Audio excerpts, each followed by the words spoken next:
العزاء، كل العزاء الأهل الشهداء اللي سقطوا بساحات التظاهر، والشفاء العاجل للجرحى. هذا الشعب مظلوم وأنا أنتمي لهذا الشعب، بس ما أقدر أدافع عن هذا الشعب.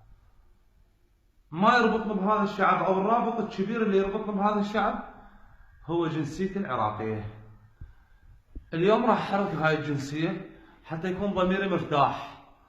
ورسالة للحكومة، إذا أردت تقتلوني اقتلوني، لأن أنا ما يربطني شيء بهذا الشعب وما يربطني شيء بهذا الوطن، بس الجنسية وراح أحركها. بكرة راح أحرق إياها. أي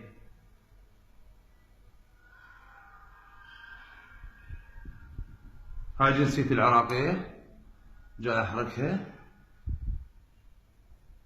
شعب ما يقدر يدافع عن نفسه، المفروض يتنازل عن وجوده وعن كينونته وعن انتماء لهذا الوطن اللي ما شفنا منه بس العذاب بالضيم.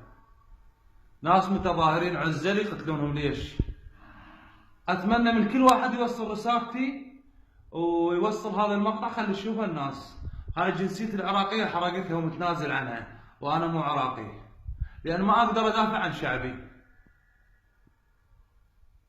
حرقتها الجنسية العراقية، تم حرق الجنسية العراقية لان انا مو عراقي وما انتمي لهذا الوطن. وطن يقتلني ما انتمي له. شكرا لكم.